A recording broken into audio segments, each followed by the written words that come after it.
রাধা রাধা সকলকে নমস্কার। আমি অর্পিতা দাস, সংস্কৃত শিক্ষালয়ে সকলকে জানাই স্বাগতম। আমাদের আজকের বিষয় সংস্কৃত বর্ণসমূহের উচ্চারণ স্থান। তো চলো আর দেরি না করে ভিডিওটি শুরু করা যাক।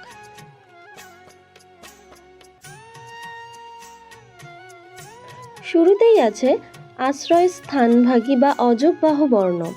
এখানে বলা হয়েছে অনুস্বার ও বিসর্গ এদের নিজস্ব উচ্চারণ স্থান নেই। এরা সবসময় এদের আগে যে বর্ণটি থাকে তাকে আশ্রয় করে উচ্চারিত হয়, তাই এদের আশ্রয় স্থানভাগী বর্ণ বলা হয়। উদাহরণ: বিহগঃ, চন্দ্রঃ, বালকঃ, নরঃ। উচ্চারণ রীতির বৈশিষ্ট্য অনুযায়ী ব্যঞ্জন বর্ণকে আবার 5 ভাগে ভাগ করা হয়। 1 নম্বর মহাপ্রাণ বর্ণ, 2 নম্বর অল্পপ্রাণ বর্ণ, 3 নম্বর ঘোষ বর্ণ এবং 4 নম্বরে অঘোষ বর্ণ। সর্বশেষ 5 নম্বরে অনুনাসিক বা নাসিক্য বর্ণ।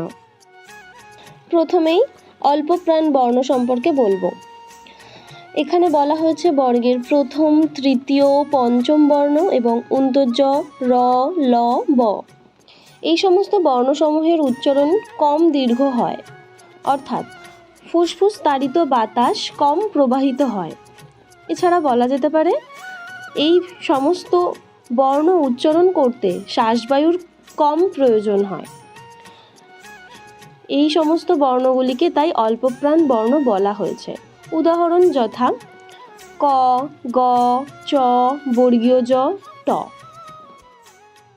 এরপর মহাপ্রাণ বর্ণ বলা হয়েছে বর্গের দ্বিতীয় ও চতুর্থ বর্ণ এবং তালিবস্য, মূর্ধন্যস্য, দন্তস্য ও হ এই সমস্ত বর্ণসমূহের উচ্চারণ দীর্ঘ হয়, অর্থাৎ ফুসফুস তাড়িত বাতাস অধিক প্রবাহিত হয়।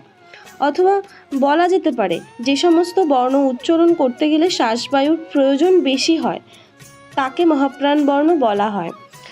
যথা খ, ঘ, ছ, ঝ, ঠ, ঢ, থ, ধ, ফ, ভ। এরপর আছে ঘোষ বর্ণ। বর্গের তৃতীয়, চতুর্থ ও পঞ্চম বর্ণ এবং অন্তর্জ র, ল, ব, হ এই সমস্ত বর্ণগুলি উচ্চারণ করতে ফুসফুস থেকে অপেক্ষাকৃত অধিক বাতাস প্রবাহিত হয়। এছাড়া এই বর্ণ উচ্চারণ করতে গেলে বেশি গম্ভীর হয় বলে এই বর্ণগুলিকে ঘোষবর্ণ বলা হয়। যথা গ, ঘ, বর্গীয় জ, ঝ, ড, ঢ, দ, ধ, ব ও ভ। এরপরে আছে অঘোষ বর্ণ, যেখানে বলা হয়েছে বর্গের প্রথম ও দ্বিতীয় বর্ণ এবং তালিবস্য, মূর্ধন্যস্য, দন্তস্য এই সমস্ত বর্ণগুলি উচ্চারণ করতে ফুসফুস থেকে অপেক্ষাকৃত কম বাতাস প্রবাহিত হয় এবং বর্ণের উচ্চারণ গম্ভীর না হওয়ায় এদের অঘোষ বর্ণ বলে। যথা ক, খ, চ, ছ, ট, ঠ, ত, থ, প ও ফ।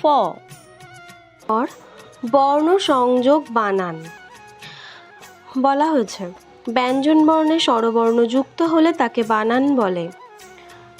ক এর নিচে হর্ষণ যোগ অ সমান সমান ক, ক এর নিচে হর্ষণ যোগ দীর্ঘই সমান সমান কি প্রভৃতি অকার যুক্ত হলে বর্ণের আকৃতির কোনো পরিবর্তন হয় না।